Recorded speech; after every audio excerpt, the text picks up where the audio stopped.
नमस्कार दोस्तों, कैसे हैं आप लोग। उम्मीद है सब लोग बढ़िया ही होंगे। आज हम बात करने वाले हैं कुछ ऐसे भाइयों के बारे में जिनको ना मर्दानगी है, नपुंसकता है, उनके पेनिस में तनाव नहीं आता है या फिर पेनिस ढीला ढीला रहता है, सेक्स टाइमिंग उनकी जीरो है, अपने पार्टनर के पास जाते ही डिस्चार्ज हो जाते हैं, मतलब अपने पार्टनर को छुआ छूते ही वीर्य निकल गया, वीर्य पानी की तरह पतला है, सेक्स इच्छा में कमी, सेक्स करने का मन नहीं करता। इस तरह की उनको बहुत ज़्यादा शिकायतें हैं। इसमें कुछ लोग बोलते हैं उनकी बचपन की गलतियाँ हैं या फिर अधिक मास्टरबेशन किया है आपने या फिर ज़्यादा सेक्स वगैरह किया है, इस सब से ये प्रॉब्लम आपको हुआ है। आपका प्रॉब्लम कुछ भी है, सभी आपका प्रॉब्लम दूर होने वाला है इस तरह का। अगर आप इस फार्मूले को, इस नुस्खे को बनाकर यूज़ कर लेते हैं तो आपकी प्रॉब्लम हमेशा के लिए दूर होने वाला है। तो आपसे छोटी सी रिक्वेस्ट है कि आपने अभी तक हमारे चैनल को सब्सक्राइब नहीं किया है तो कर लीजिए, अपना ही चैनल है, क्योंकि हम हेल्थ से रिलेटेड सभी प्रकार की वीडियो इस चैनल पर अपलोड करते हैं। तो फिर चलिए बात करते हैं इसके बारे में। देखिए, ये बात बिल्कुल सही है कि आपने ज़्यादा हस्तमैथुन किया है या फिर ज़्यादा हम बिस्तरी की है, मतलब ज़्यादा सेक्सुअल एक्टिविटी की है, सोच कर मास्टरबेशन किया है, मतलब कि गलत आदतों में आप रहे हैं, इस तरह से आपने प्रॉब्लम पैदा कर ली है। उस समय तो आपको नहीं लगा होगा, पर बाद में प्रॉब्लम हो जाता है तो प्रॉब्लम ठीक नहीं होता। फिर इधर उधर की चीज़ें देखते हैं, बहुत सारी दवाइयाँ वगैरह बहुत सारे कुछ यूज कर लेते हैं, उनको फ़ायदा नहीं मिल पाता है। ये सब गलतियाँ आपने भी की हैं तो आप सही जगह पर आए हैं। इस नुस्खे को मंगा लीजिए या फिर बना लीजिए, इसका सेवन कर लीजिए। एक बार 3 मंथ इसका सेवन करना होगा, या फिर आपकी शादी नज़दीक है, शादी होने वाली है, तब भी आप इसका सेवन कर सकते हैं। 18+ सभी लोग इसका सेवन कर सकते हैं। अगर आपको ये सब बहुत सारी प्रॉब्लम है तो आप इसका सेवन ज़रूर से ज़रूर करें। ये आपकी प्रॉब्लम को हमेशा के लिए दूर करने वाला है। तो चलिए बात करते हैं इस फार्मूले के बारे में, इस नुस्खे के बारे में,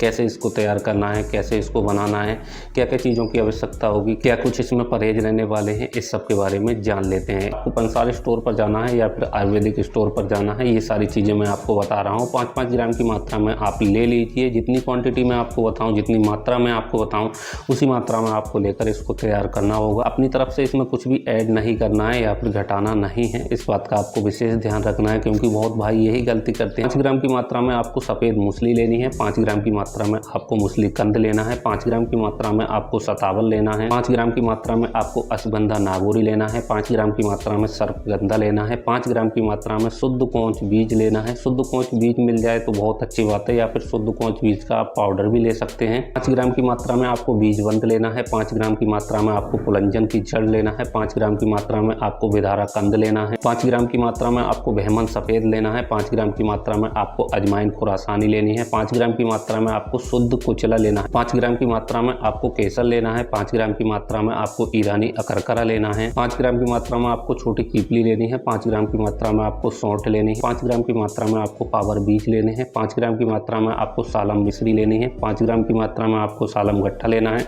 5 ग्राम की मात्रा में आपको सालम पंजा लेना है, 5 ग्राम की मात्रा में आपको रूबी मस्गी लेनी है, 5 ग्राम की मात्रा में आपको छोटा वाला गोखरू लेना है, 5 ग्राम की मात्रा में पहाड़ी इमली के बीज का पाउडर लेना है, या फिर इमली के बीज का पाउडर आपका लेना, पहाड़ी वाली इमली के बीज का पाउडर ही लेना है। ऐसा नहीं करना कि आप छोटी वाली इमली के बीज का पाउडर इसमें डाल लें, इस तरह की गलती आपको नहीं करनी है। 5 ग्राम की मात्रा में आपको सफ़ेद गुड़हल की पत्तियां लेनी है सूखी हुई, 5 ग्राम की मात्रा में आपको छोटी वाली काली दाना वाली मिर्च आपको लेनी होगी। बात करते हैं भस्मों के बारे में। 0.5 ग्राम की मात्रा में आपको स्वर्ण भस्म लेनी होगी, 0.5 ग्राम की मात्रा में आपको रजत भस्म लेनी होगी, 0.5 ग्राम की मात्रा में आपको बंग भस्म लेनी होगी, 0.5 ग्राम की मात्रा में आपको हीरक भस्म लेनी होगी, 0.5 ग्राम की मात्रा में आपको रुपया भस्म लेनी होगी, 0.5 ग्राम की मात्रा में आपको शुद्ध संख्या भस्म लेनी होगी, 0.5 ग्राम की मात्रा में आपको सिंगरब भस्म लेनी होगी। ये जितनी भी भस्म मैंने आपको बताई है शुद्ध ही आपको लेना होगा, इस बात का आपको ध्यान रखना है।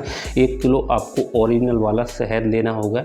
इतनी सारी चीज़ें आपको लेनी है, इनको अलग अलग कूट पीस कर बारीक पाउडर इनका अच्छे से तैयार कर लेना है। जल्दबाजी में ये नुस्खा तैयार नहीं करना है, थोड़ा टाइम लगेगा, थोड़ा टाइम दीजिएगा इसको तैयार करने में। ऐसा नहीं करना है एक साथ मिलाकर आप इसको एकदम मिक्सी या फिर ग्राइंडर से इसको ग्राइंड करके तैयार कर लें, ऐसा आपको बिल्कुल भी नहीं करना है, क्योंकि मिक्सी या फिर ग्राइंडर से आप ग्राइंड करेंगे इसके आयुर्वेदिक गुण जो है नष्ट हो सकते हैं, क्योंकि इसमें भस्मों का यूज है, जड़ी बूटियों का यूज है, इस बात का आपको ध्यान रखना है। इन सारी जड़ी बूटियों को अलग अलग कूट पीस कर आपस में इसको अच्छे से मिला लेना है। अब क्या करना है, इनको एक खरल की सहायता से जो आपने भस्में ली हैं इसमें रिगड़ाई की मदद से अच्छे से इसमें मिला लेना है। अच्छे से ये सारी चीज़ें मिलाने के बाद में जो आपने ओरिजिनल 1 किलो शहद लिया है, इस शहद में इसको अच्छे से मिला देना है। अब क्या करना है, इस शहद को पकाना है, मतलब कि धीमी आग पर अच्छे से इसको पकाना है। एक बर्तन ले लेना, कोई भी बर्तन आप ले लेना पकाने के लिए। बर्तन में इसको अच्छे से कर धीमी धीमी आग पर 20 से 25 मिनट के लिए अच्छे से पकाना है। 20 से 25 मिनट बाद इसका रंग लाल सुर्ख हो जाएगा, इस तरह का हो जाए, इसको ठंडा कर लीजिए। ठंडा करने के बाद में शीशे के बर्तन वगैरह में भरकर इसको रख लीजिए। ये 3 मंथ का नुस्खा तैयार हो जाएगा, मतलब कि 90 दिन आप इसको यूज कर सकते हैं। कैसा भी आपका प्रॉब्लम है 90 दिन के अंदर अंदर इससे दूर होने वाला है। बहुत सारे भाई नुस्खे का कॉस्ट भी पूछते हैं, तो इसका कॉस्ट भी मैं आपको बता देता हूँ। देखिए 10K प्लस कॉस्ट रहेगा, वो अपनी अपनी जगह पर है कि कहीं पर कोई चीज़ थोड़ी कम मिल गई, कोई चीज़ थोड़ी ज़्यादा पैसे में मिल गई, तो इस तरह से रहता है। तो अब बात करते हैं इसको सेवन कैसे करना है। इसका सेवन दिन में 2 टाइम करना होगा। सुबह में लेना होगा 1 कप दूध के साथ में, शाम में लेना होगा 1 कप दूध के साथ में। खाना खाने के 30 मिनट बाद आपको लेना होगा। 5 ग्राम की मात्रा में आपको सेवन करना है। ऐसा नहीं घर में कोई भी चम्मच है उसे भरकर आप यूज कर लें। जो घरेलू चम्मच होती है उसमें 10 से 12 ग्राम तक आता है, तो ऐसा आपको बिल्कुल भी नहीं करना है। 5 ग्राम की मात्रा से ही यूज करना है। छोटा चम्मच ले लीजिए आप, मार्केट से आसानी से मिल जाएगा आपको।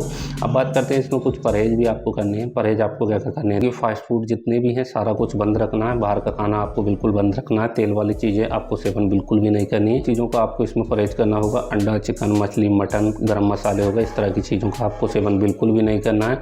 जो भाई नशीली चीज़ों का सेवन करते हैं, कोई भी नशा अगर आप करते हैं, तो ये सारी चीज़ें आपको बिल्कुल बंद करनी होंगी। ये नहीं तंबाकू, बीड़ी, सिगरेट, XYZ कोई भी नशा हो आपको बिल्कुल ही बंद करने हैं। भाई होते हैं जो खट्टी चीज़ें ज़्यादा खाते हैं, तो वो सारी चीज़ें कुछ दिन के लिए बंद कर देना है। जब तक आपकी दवा यूज कर रहे हो, नींबू, आम का अचार, इमली वगैरह इस तरह की चीज़ों का आपको सेवन बिल्कुल भी नहीं करना है। तो इस तरह से इस नुस्खे को बनाकर आप अच्छे से यूज कीजिए। ये नामर्द को भी मर्द बनाने वाला नुस्खा है, बहुत अच्छा नुस्खा है। एक बार आप इसका सेवन कर लेंगे तो आप अपनी प्रॉब्लम से छुटकारा हमेशा के लिए पा सकते हैं। ऐसे भाई होते हैं जिनके पास टाइम नहीं होता है दवा तैयार करने का, या बहुत सारी चीज़ें उनको मिल नहीं पाती हैं, तो दिए गए व्हाट्सएप पर जाकर आप इस नुस्खे को तैयार भी करा सकते हैं। तैयार कराकर आप इसका सेवन कर सकते हैं। तो ये रही मेरी तरफ से कुछ जानकारी। वीडियो देखने के लिए धन्यवाद। Thank you for watching.